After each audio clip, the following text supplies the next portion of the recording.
Desarrollar el espacio de la entrevista correspondiente este martes 17 de diciembre de 2019. Uno de los temas que nos ha mantenido pendientes en los últimos días es la aprobación del presupuesto general de la Nación para 2020. Entre las carteras que van a recibir una mayor asignación presupuestaria está la de salud. Hoy nos vamos a centrar precisamente en el trabajo que se va a hacer desde esta cartera de Estado, que ha estado siempre en la mira de todos los ciudadanos, porque decíamos, el tema de la salud es un tema muy sensible para todos, pues que los que buscan atención en la red de hospitales, los que buscan medicamentos en esta red de hospitales luego pues de recibir las consultas. Pero ¿qué es lo que está ocurriendo? ¿Cuáles son los proyectos que se van a desarrollar? Pongamos algunos hechos en contexto y luego saludamos a nuestra invitada de este martes. La Asamblea Legislativa logró el viernes la aprobación del Presupuesto General de la Nación 2020. Una de las carteras de Estado que recibirá un incremento presupuestario es el Ministerio de Salud, que tendrá 85 millones de dólares adicionales para lograr un máximo abastecimiento de medicamentos e insumos médicos. En el documento se incluyeron además 1.200 plazas para médicos residentes del Fondo Solidario para la Salud FOSalud y se incrementaron $700.000 al Consejo Superior de la Salud Pública. Cerramos la sede mañana temprano. Es de mencionar que el lunes a tempranas horas miembros del Sindicato de Trabajadores de Salud realizaron una protesta frente al Ministerio de Hacienda para exigir el pago de un bono. Los sindicalistas pidieron al ministro de Hacienda liberar los 1.8 millones de dólares que, según manifestaron, fueron aprobados en el presupuesto de 2019 para dicha prestación. Otro de los temas que atañen a la cartera de salud es la resolución que dieron los magistrados de la Sala de lo Constitucional al declarar ilegal la reforma que la Asamblea Legislativa hizo a la Ley Especial para la Constitución de FOSalud para elevar del 35 al 50% el monto de lo recaudado y destinarlo para financiar el pago de horas extras y otros beneficios laborales para los empleados. La Asamblea Legislativa aprobó con 65 votos la reforma el pasado 5 de septiembre y el presidente de la República la vetó por inconstitucional a finales de ese mes. Pero la Asamblea superó el veto el pasado 3 de octubre. Con dicha resolución, la Sala de lo Constitucional puso punto final a esta situación. Esta mañana, en la entrevista de Hechos AM, conversaremos sobre estos y otros temas. ¡Comenzamos! Bien, esos son algunos de los temas que tienen que ver con el área de salud que han estado pues en discusión en los últimos días, pero decíamos hoy nos vamos a centrar en el trabajo que hace el ministerio. Estamos en una temporada de fiestas, una temporada de vacaciones, pero para los empleados de la red de hospitales, para los empleados de toda la red de asistencia en el sistema de salud, pues estos son días de mucho trabajo porque se disparan las emergencias. Ya comenzábamos hablando de accidentes de tránsito y esto es parte de lo que toca atender en estos días en los que decíamos mucha gente está gozando de vacaciones, pero no así la red hospitalaria, donde siempre hay atenciones, siempre hay pues personas buscando que se les brinde algún tipo de servicio. Esta mañana saludamos a la señora ministra de Salud, Ana Orellana Bendec, que nos acompaña aquí en el espacio de la entrevista. Ministra, como siempre, pues un placer recibirla, un gusto que esté con nosotros en este día martes. No, encantada, Manuel, encantada de estar acá. Buenos días a la teleaudiencia y bueno, listos para contestar las interrogantes. Bueno, ministra, si quiere comenzamos hablando del periodo de fiestas. ¿Cómo se está preparando el Ministerio de Salud? Porque ya decíamos, esta es una temporada de muchas emergencias y definitivamente implica pues trabajo para todo el personal que está en este caso bajo su cargo. Claro, por supuesto. Es una temporada donde quizás trabajamos un poco más el sector salud y todas las instituciones y ministerios integrantes del Sistema Nacional de Protección de Salud, de Protección Civil, perdón, pero que estamos siempre enfocados en la prevención de todo tipo de accidentes, no solamente el tema de prevención de quemados, sino también todo tipo de accidentes que ocurren. Recuerden que casi que les digo yo a mis colegas ministros que es como que se juntaran todas las vacaciones, todo el mundo va a la playa, todo el mundo sale a las fiestas y todo el mundo anda comiendo fuera. Entonces se nos junta todo y hay que tener varias líneas estratégicas a la hora de prevenir enfermedades, accidentes y demás. No, definitivamente que decíamos, este es son días de trabajo intenso para Claro. la red de hospitales, para las unidades de salud. Pues todo el mundo, pues como decíamos, está propenso a sufrir algún tipo de percance, ya sea por la pólvora, por Claro. la cantidad de gente que está circulando, incluso por la gente que está ebria al volante. Claro, Se vuelve un exactamente. riesgo. No, exactamente. Por eso tenemos ya varias semanas de estar conjuntando y armando los planes cada ministerio, cada institución que participa en el Sistema Nacional de Protección Civil. Ya conjuntamos, ya nos pusimos de acuerdo. De hecho, hemos tenido reuniones estos días. El domingo en la noche estamos reunidos en Gobernación. Ayer tuvimos una reunión importante con los directores de hospitales, los 30 directores de hospitales de la red pública, los 5 directores regionales, las jefaturas de ellos, nosotros, Defensa, PNC, el IS, los señores de bomberos, incluso la DNM también, el ISRI. Recuerden que muchos de estos quemados terminan con severas lesiones y bueno, también el ISRI también tiene parte importante en esto, ¿verdad?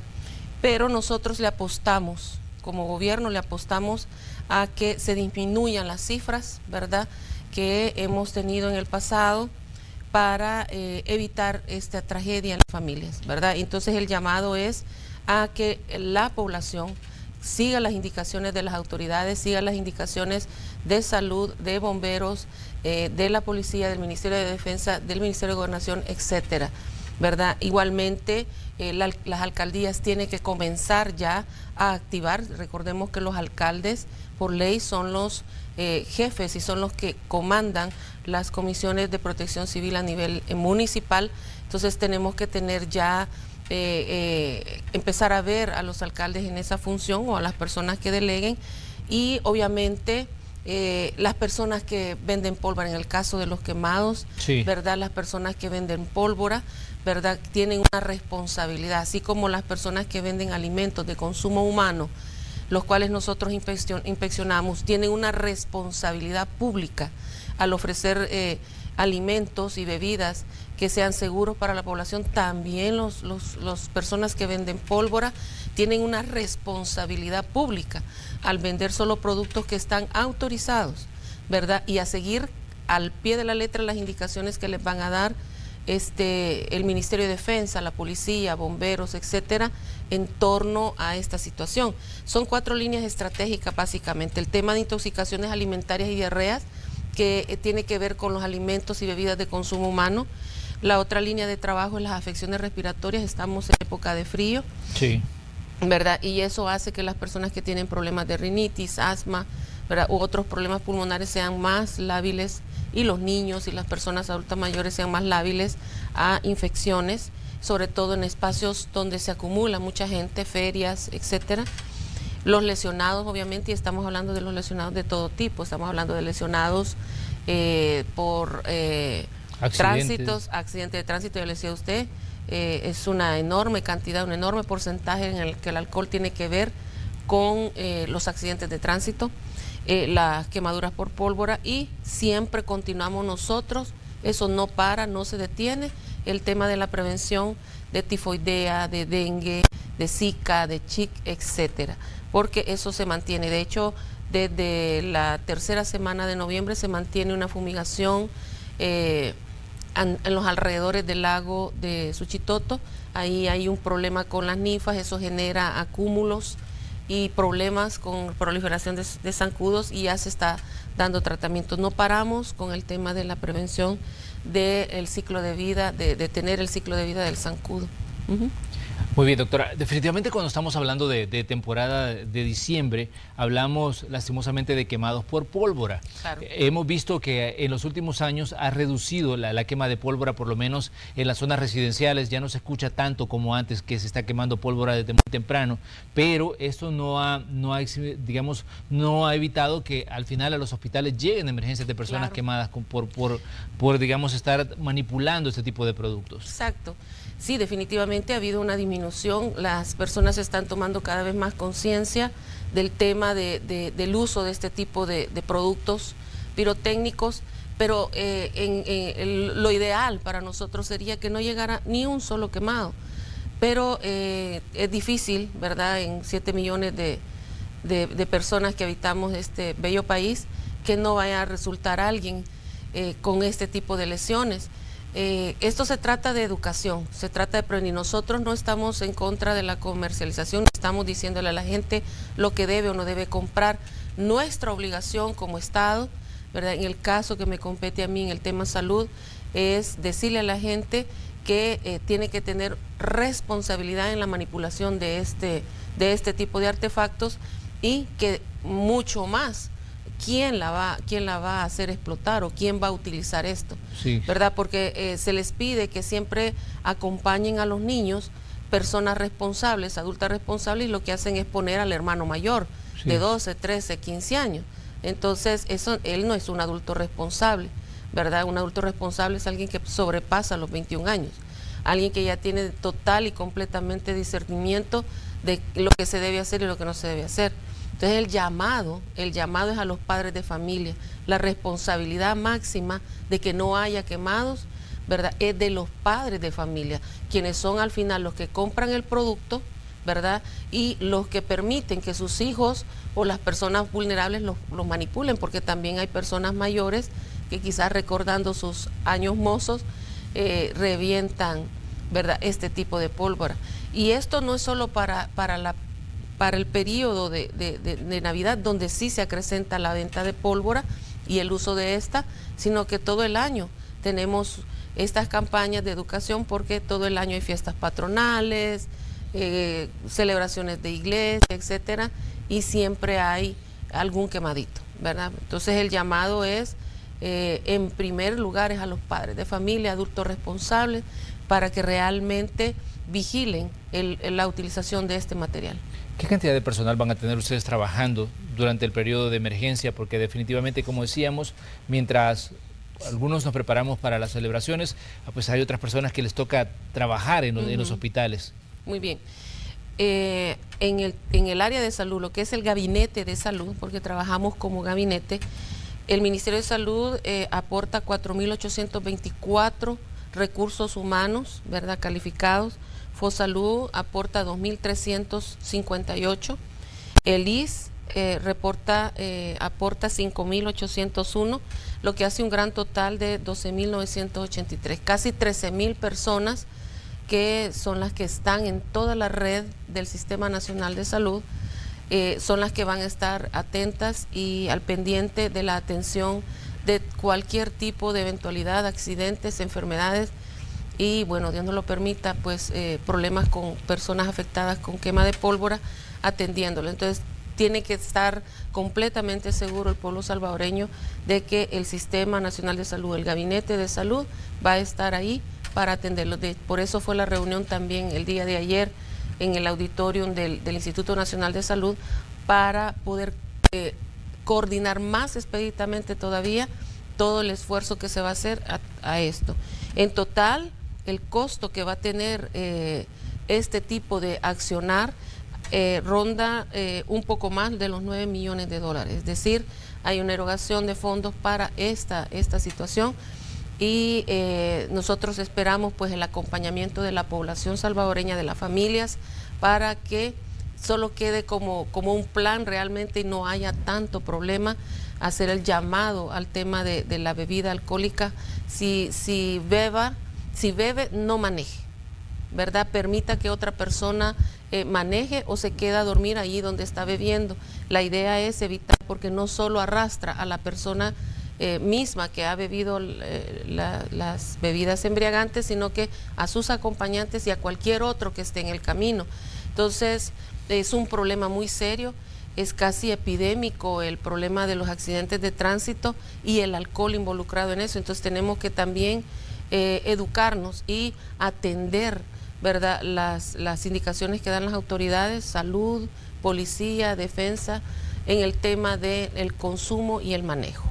Sí, definitivamente que es una etapa, decíamos, de muchas actividades nocturnas y mucha gente acostumbra a estar pues al volante bajo el efecto de las bebidas alcohólicas. De hecho, esta mañana nosotros reportábamos una fatalidad que ocurrió en la zona de la carretera de Oro, un conductor que murió pues producto de que una persona iba manejando ebria, sí, según las autoridades, iba manejando en sentido contrario y embistió a un motociclista. Esos son parte de las situaciones que en determinado momento les toca atender a la red de hospitales, porque decíamos, mientras el periodo de fiesta está en desarrollo, hay mucha gente que está en los hospitales, en las unidades de salud, en todas las áreas que tienen que ver con atención médica, pues trabajando y atendiendo a estas personas, porque incluso la atención de quemados es una situación que se vuelve un tanto delicada, porque alguien... un experto en dermatología nos decía, mire, el daño que provoca la pólvora es increíble lo que puede, digamos, provocar en la piel de un ser humano. Claro. Por supuesto, incluso los accidentes de tránsito, el proceso de rehabilitación es enorme, es muy costoso. La población salvadoreña debe estar segura de que estamos ahí para atenderlo y que nosotros como gente responsable, como entidades responsables en la atención de salud, ahí vamos a estar. Pero la idea, como decía el señor presidente de la República, en una ocasión decía, no es que no queremos que haya más enfermos, o sea, no es que no queremos que lleguen a los hospitales, perdón, sino que no haya más accidentes, que no haya más niños quemados en este caso, más personas que queden mutiladas en un accidente de tránsito. Para el sector salud, y poniéndonos cortos con los costos, la atención diaria de un paciente quemado, ¿verdad? O una paciente de accidente de tránsito que muchas veces ingresan a la unidad de cuidados intensivos, ronda entre los 1.500, 1.800 diarios. Obviamente en el sector privado es más caro, ¿verdad? Sí. Pero aún así, para el sector público y para las personas que utilizan la red del sistema público de salud, 1.800 es una cantidad bastante fuerte. Luego, después de eso, que pasan a la atención ya para corregir a los problemas que ya sale de la crisis aguda, y luego después viene la rehabilitación.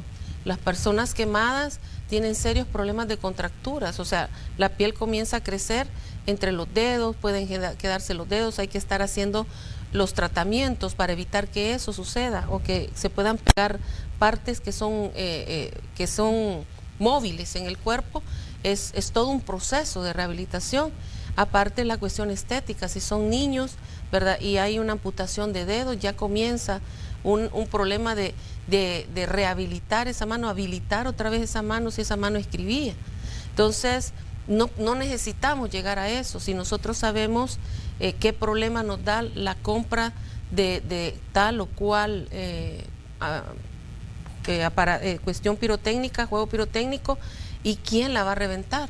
O sea, ese es el punto. Y ahí entra también la responsabilidad de las personas que venden este tipo de productos, ¿verdad? Porque por más que se habla, se prohíba, ¿verdad? Se multa, pero también para nosotros es difícil controlar esas ventas ilegales o esa producción ilegal, ¿verdad? ¿Qué sucede?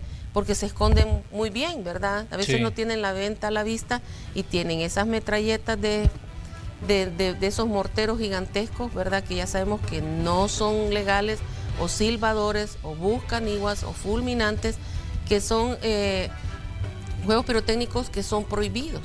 Entonces, y la gente como que al decirle, mire, es prohibido, como que se le incentiva a comprar. Como que lo incentiva más, yo voy a ser valiente, güey. Entonces el problema es la grave afectación en cualquier aspecto para las personas quemadas y obviamente las personas que salen afectadas con los accidentes de tránsito. Bueno, ese es quizás uno de los efectos inmediatos, el ver a las personas que son víctimas de quemaduras, producto de esto, de la mala manipulación de la pólvora, pero también las personas que padecen de problemas respiratorios. Claro. La pólvora pues contiene una cantidad de tóxicos que agravan los problemas de las personas que tienen, digamos, condiciones especiales en su sistema respiratorio. Y no olvidemos a los animales, sí. No olvidemos a los animalitos. Cada vez estamos siendo una sociedad más consciente del tema de nuestras mascotas, aún los que están, los callejeritos, ¿verdad? Y esto les afecta fuertemente a los animales, muy fuertemente a los animalitos, y entonces todo el mundo se afecta. Entonces lo mejor es usar con responsabilidad. Si lo va a usar, úselo con responsabilidad en un espacio donde las autoridades le dicen que puede hacer uso de este tipo de pólvora, de este tipo de juegos pirotécnicos, ¿verdad? En espacios donde no se va a afectar casas alrededor y con las personas adecuadas para el uso de eso. Y un niño de 5 años, un niño de 7 años, una niña de 12 no son las personas adecuadas para estar reventando este tipo de pólvora. Bien, en el transcurso de esta mañana de martes, el Ministerio de Salud junto a todas las instituciones involucradas van a hacer el lanzamiento de este plan de emergencia, doctora, porque ustedes están preparándose ya para las festividades que están muy cerca, la celebración de la Nochebuena, la Navidad y pues la noche vieja también, definitivamente. Exacto. Que hay que estar listos para darle atención a todas las personas que lo necesiten en determinado momento. No, por supuesto, y lo que pasó, el incendio que pasó, por ejemplo, ahí en Gotera el fin de semana, hubo una reacción inmediata de los cuerpos de socorro, ¿verdad? Y de los cuerpos de bomberos, la policía. O sea, ya está activo todo esto y gracias a Dios no hubo ninguna problema de algún ser humano afectado, ninguna víctima, ni heridos, ni lesionados. Y todo se debió siempre a lo mismo, ¿verdad? A que no somos responsables en este tipo de temas. Había conexiones eléctricas ilegales y mal hechas, muy mal hechas, porque ahí tenemos la fotografía nosotros.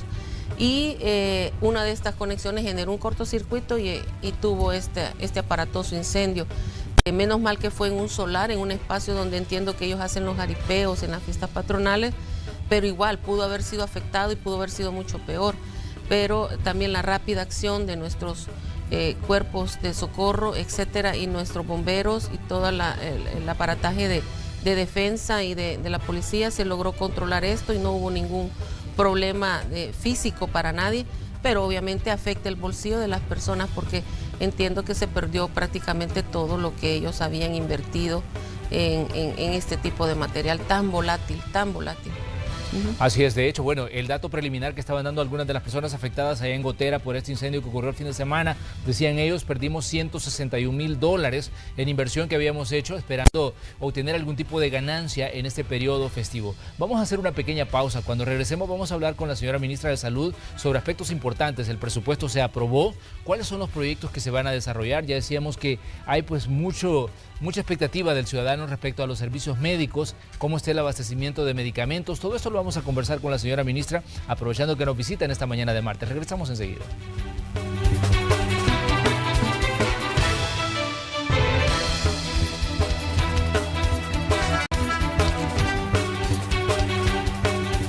Esta mañana de martes, la doctora Ana Orellana Bendec, ministra de Salud, nos acompaña aquí en el espacio de la entrevista y hablábamos en primera instancia de el plan de emergencia que va a desarrollar el Ministerio de Salud para atender pues las situaciones que se presenten durante las festividades de fin de año. Ya decía ella que es importante prestar atención y sobre todo tomar conciencia de los riesgos que se corren al manipular pólvora, al estar al volante en condiciones no adecuadas para conducir un vehículo y que todo esto deriva en muchas emergencias que son atendidas por el personal hospitalario y esto pues tiene un costo elevado para el sistema de salud. Doctora, hablemos ahora de la aprobación del presupuesto. ¿Qué significa para ustedes como Ministerio de Salud el hecho de que ya se tiene el plan de gastos aprobado para el año 2020? Sabemos que para salud hay un cambio porque hay una mejora, digamos, de las condiciones presupuestarias para poder operar en el año que viene. Claro.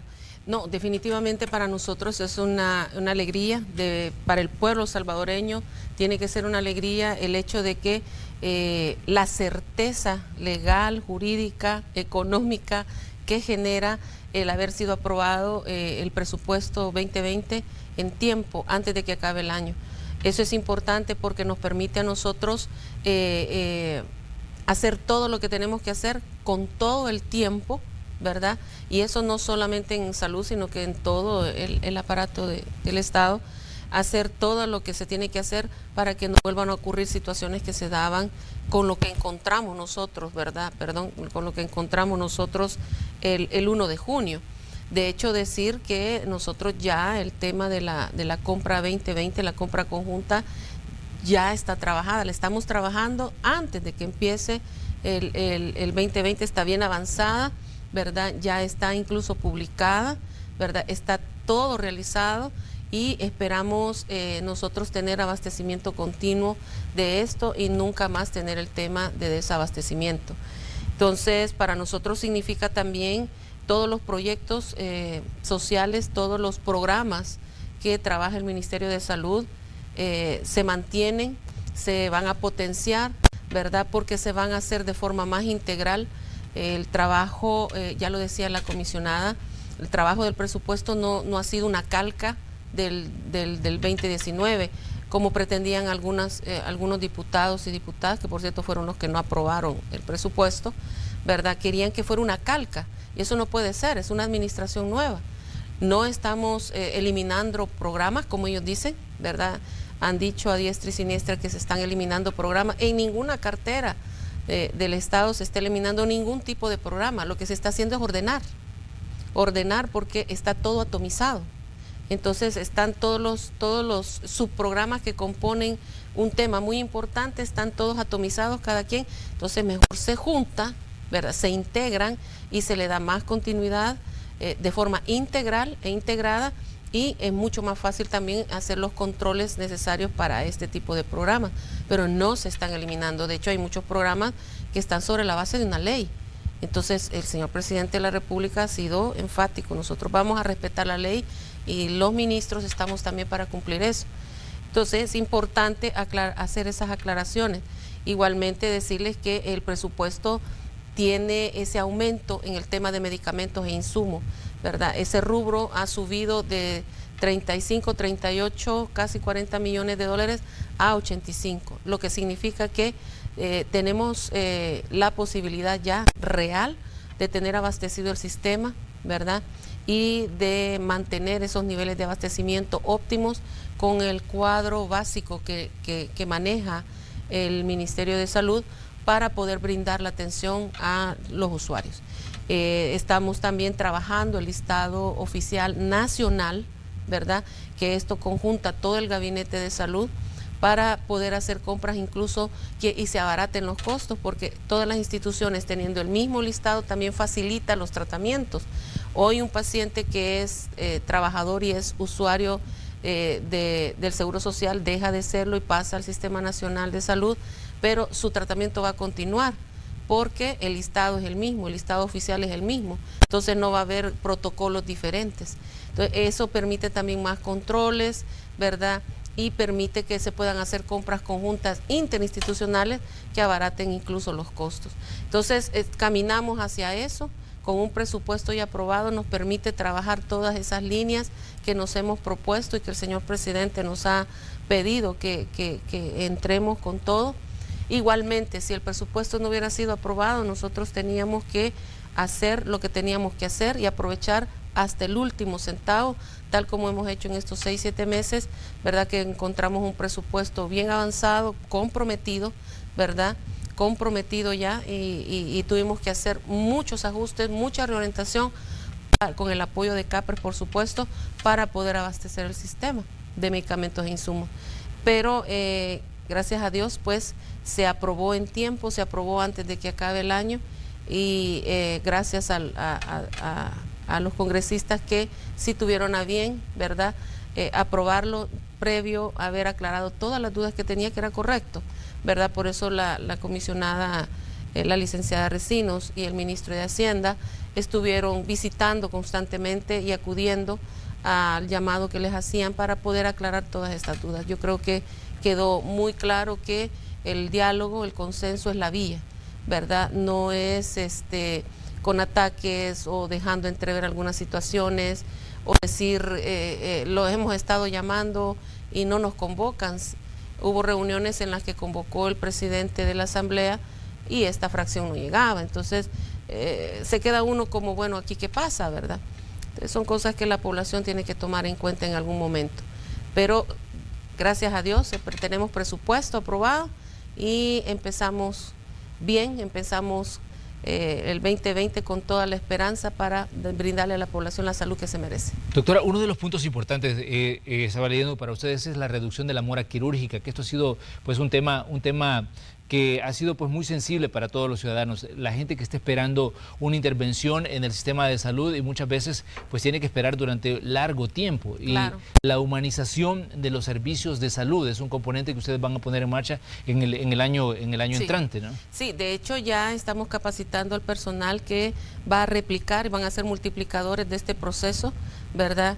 Decirles que el tema del quirófano único ha sido ha sido una estrategia, ¿verdad?, para poder, como usted decía bien, Manuel, bajar la mora quirúrgica, y se ha logrado con éxito. Hemos logrado operar en diferentes partes, diferentes hospitales del país que reúnen las condiciones para este tipo de operaciones, y los cirujanos son los que se han movido para poder bajar la mora quirúrgica.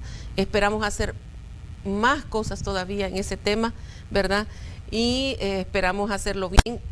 Decirles también a la población, comentarle, Manuel, que parte de esto del quirófano único también incluye trabajar la infraestructura hospitalaria, la cual estaba bien deteriorada.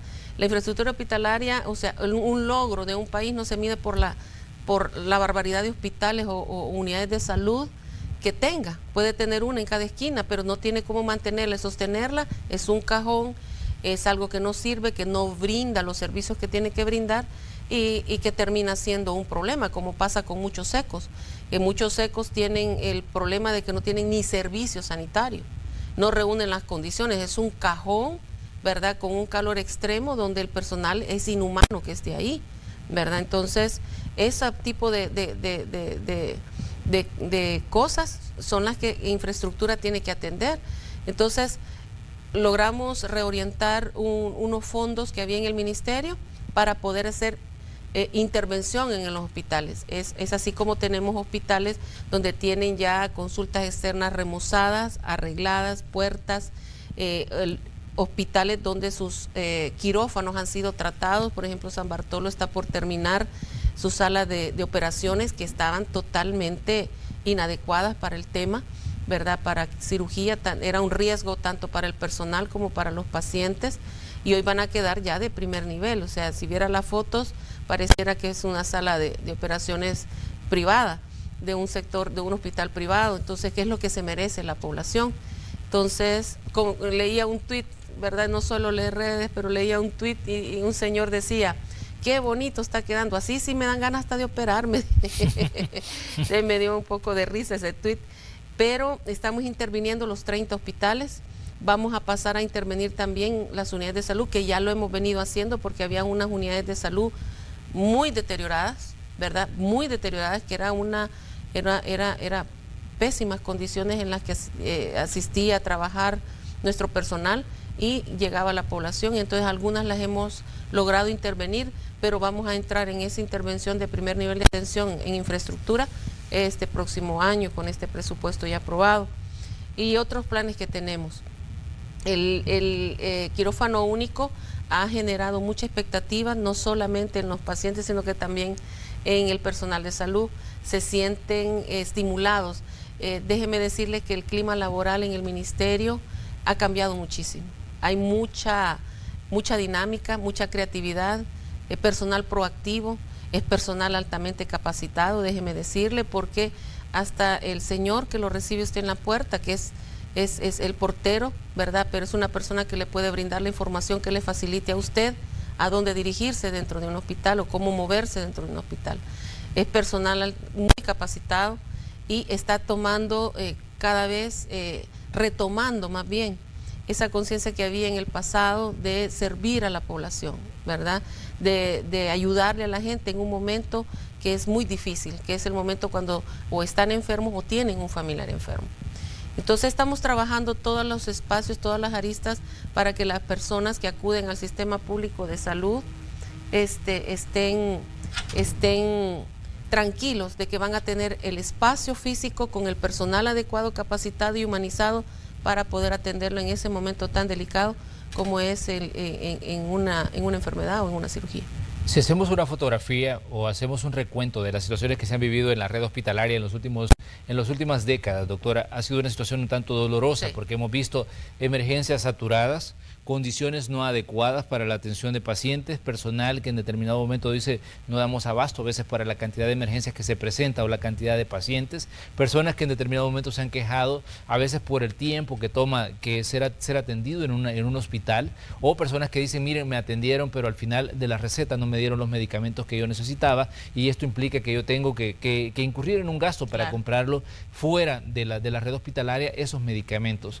¿Cómo considera usted, doctora, que está cambiando, digamos, este tipo de situaciones en un tema tan sensible que ya decíamos, el sistema de salud pública? Porque sabemos que si revisamos la atención que se da en el Seguro Social, son aproximadamente 800,000 a 1 millón de personas las que están recibiendo atención en el Seguro Social, pero ya decía usted, en El Salvador somos un estimado de 7 millones de personas. Eso indica que el resto le toca atenderse en la red hospitalaria pública. Hay una situación pues que decíamos que es un tanto contrastante, y lo que nos da pues un reflejo de lo que hemos vivido y lo que muchas personas han experimentado en el sistema de salud pública. No, por supuesto. Quizás, si tomamos así la fotografía, como dice usted, es el trabajo en red que se tiene ahora, ¿verdad?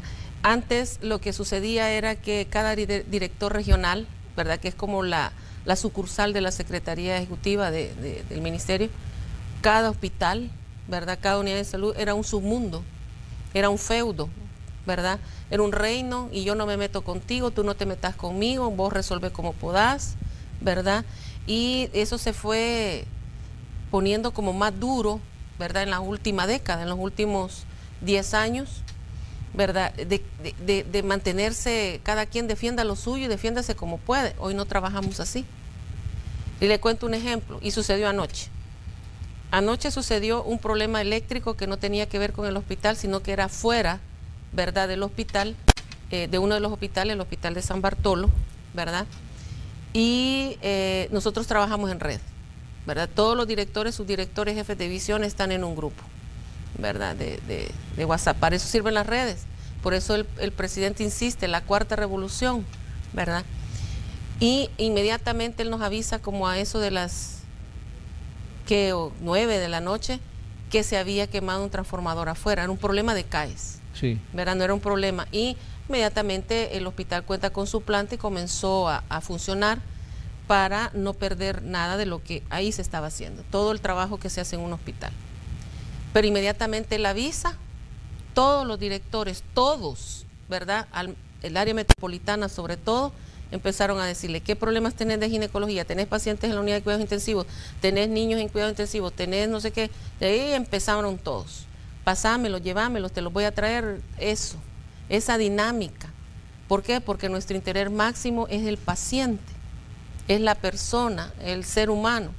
Y se comenzó a hacer el trabajo, ¿verdad? La comisionada estuvo muy pendiente, porque la comisionada es una persona, la comisionada licenciada Resino, la jefe de gabinete, una persona muy sensible en el tema de salud, y ella vio esa necesidad. Hicimos los contactos con CAES, e inmediatamente se fue a resolver el problema. Eso no hubiera pasado en el pasado. El hospital amaneció hoy sin luz, porque la planta solo era de 10 horas. Lo que hubiéramos visto en las noticias era que el hospital San Bartolo amanece sin luz.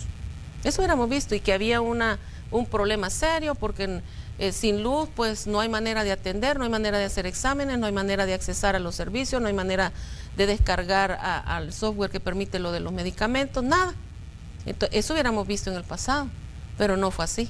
Y este día, si todos van a ver a San Bartolo, está funcionando al 100%, el problema eléctrico está ya solucionado. Pero ¿por qué sucede eso? Porque se trabaja en red, de forma integrada, y donde la prioridad es el ser humano. La prioridad es el ser humano, ¿verdad? No si esto es mío o esto es tuyo. Al final, todo lo que se compra y se utiliza en el sistema público, en los hospitales, unidades de salud, ECOS, proviene de un dinero, y ese dinero viene del erario público, viene de los impuestos de los salvadoreños, y tiene que ser bien utilizado.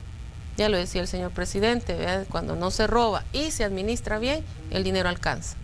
Entonces, ese es un ejemplo, y así hemos venido trabajando una cantidad de situaciones. Un domingo, por ejemplo, el director del Hospital Rosales nos decía: tengo 102 pacientes listos para operar, pero no tengo quirófano, y era un domingo.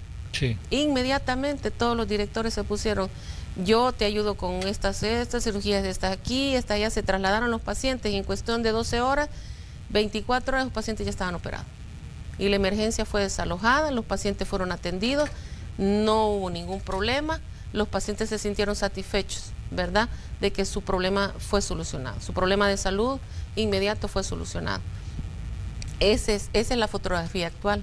Contrastada con la anterior, era un caos. Antes era un caos, ¿verdad? Lo sabían los trabajadores, ¿verdad? El recurso humano, había un problema, ¿verdad? Pero la gente es muy respetuosa de las autoridades también, hay que decirlo. Entonces, si no me dicen que lo haga, no lo voy a hacer. No puedo salirme yo de eso, pues, porque arriesgo mi medio de vida, pues mi trabajo. Entonces, mucha de esa manifestación nos dice la gente, nosotros quisiéramos haber tenido la oportunidad de hacer algunas cosas, pero no podíamos porque teníamos que pedir miles de permisos, ¿verdad? Eso no pasa ahora. Ahora la fotografía es diferente. La fotografía es de un Ministerio de Salud que comienza a dar pasos firmes y agigantados de trabajo en red, de trabajar en red, de trabajar todos para el mismo objetivo, que es nuestro usuario, nuestro paciente, nuestros niños, nuestras mujeres, nuestras embarazadas, nuestros adultos mayores, adultos jóvenes, hombres, etcétera. Todos los grupos, todas las personas, sin distinción de ningún tipo, ¿verdad? Ese es el objetivo. Doctora, uno de los temas de los que hemos hablado cada vez que usted ha estado con nosotros en este espacio, y también cada vez que los equipos de Noticiero Hechos pues han tenido contacto con usted en diferentes actividades de las muchas que les toca desarrollar en la semana, es el tema de las enfermedades como el dengue, que ha sido pues un problema un tanto serio en este 2019. ¿Cómo cierran ustedes el año en la atención a personas pues que han tenido problemas con esta enfermedad? Fíjese que lo cerramos con éxito y lo tenemos que decir así, y no nos sentimos mal porque no lo decimos nosotros, lo dicen organismos como la OPS, ¿verdad? Cuando estuvimos en Washington, ¿verdad?, en la semana en la que se reúnen todos los ministros de salud para tomar decisiones de trabajo del siguiente año, El Salvador fue realmente puesto como un ejemplo, ¿verdad? Porque el ejercicio que nosotros hicimos desde el día 1 que recibimos la cartera fue atacar el ciclo de vida del dengue. Nosotros teníamos una curva que se disparaba, estábamos por la semana 24, 23, 24, 25, algo así, y la curva se disparó, pues, o sea, ya se elevó, pero llegamos en el momento justo, comenzamos a hacer medidas agresivas para detener el ciclo de vida del zancudo, y es así como en la semana, ya le digo, exactamente la semana 30, hasta ahí llegó la elevación del pico, ¿verdad? Hasta ahí llegó la elevación del pico de la aquí está. Ya es conocida, yo creo que es bien reconocida la curva, ¿verdad? Sí. ¿Verdad? Entonces, ahí llegó, nunca sobrepasó la roja, jamás estuvimos en zona epidémica. ¿Que estábamos en zona de peligro? Sí, por supuesto. Teníamos una epidemia en toda Latinoamérica, ¿verdad? Y comenzó a bajar. Y aquí ya estamos nosotros en zona segura. Esta es la semana 48, ahorita ya está totalmente en verde, en la línea verde. Es decir, estamos en zona fuera de peligro, ¿verdad? Decir alrededor del dengue que los informes que destaca OMS-OPS es que en 40 años esta es la peor epidemia de dengue en las Américas. Y nosotros somos uno de los países de la región centroamericana que nunca estuvimos en ese problema, teniendo la bomba epidemiológica que teníamos. Nuestro hermano vecino Guatemala, Honduras, estaban en gravísimos problemas. Y lo mismo Nicaragua. Y nosotros no tuvimos esa situación, porque comenzamos a incidir con el acompañamiento de CAPRES, con el acompañamiento de los otros ministerios, de la Dirección de Protección Civil, con el acompañamiento de algunas alcaldías que se sumaron al esfuerzo, ONGs, y sobre todo, no dejo de decir, el acompañamiento de la población. Y estamos en zona de éxito, no tenemos más dengue, y hemos sido considerados un ejemplo de cómo un problema epidémico de este tipo en las Américas se puede manejar. De hecho, decirles de que estuvimos en la entrega de la presidencia pro tempore del COMISCA, que es del Consejo de Ministros de Salud del sistema SICA, y el denominador común es cómo lo hicieron. ¿Cómo hicieron ustedes? Ahí estaba Honduras, ahí estaba Guatemala. ¿Cómo lo hicieron? ¿verdad? Ellos se sentían, querían conocer más de cómo nosotros habíamos trabajado el tema, porque ellos todavía, si bien ya están a la baja, todavía tienen el problema. Entonces, que cómo hicimos nosotros para no permitir que lo que ellos tenían pudo haber sido un desastre epidemiológico en nuestro país, y no lo fue, ¿verdad? Eso se debe a la comunicación, a un montón de aristas, a la comunicación, se debe a la concientización que se hizo, al trabajo, al recurso humano en salud, que no importaba atravesar ríos, cañadas, ir hasta donde había que ir para fumigar, abatizar y darle vuelta a todos aquellos recipientes. Hicimos todos sumamos un gran esfuerzo, las familias también, y es así como logramos el éxito. Y en esa línea continuamos. Doctora, ¿con cuántos casos de confirmados de muertes por dengue cerramos y con cuántos casos sospechosos? Porque definitivamente si hacemos un comparativo en la región centroamericana, Honduras y Guatemala los contaban por cientos, el número de fallecidos y el número de personas pues, afectadas por la enfermedad por miles. Sí. Y decíamos, El Salvador siempre se mantuvo a la baja, aunque en determinado momento pues generaba mucha preocupación el tema de los casos de muertes y los casos sospechosos también. Claro, de los casos sospechosos y quedan como sospechosos, ¿verdad? Son casos febriles que acuden a los centros hospitalarios, a las unidades de salud, sí suman una buena cantidad, más de 20,000, pero es porque se le pidió a los recursos humanos que por favor no dejaran escapar ni un febril. Los febriles está prohibido dejarlos ir, ¿verdad? ¿Por qué?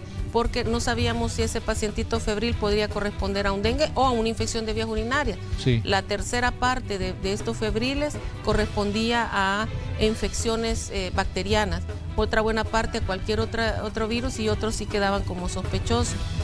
Decirles que importante, el número de fallecidos, no quisiéramos que hubiera ninguno. Sí, pero el número de fallecidos no sobrepasó los 14. Nos quedamos en 14 personas, lamentablemente, que fallecieron por esta enfermedad. Es una enfermedad que se comporta muy feo.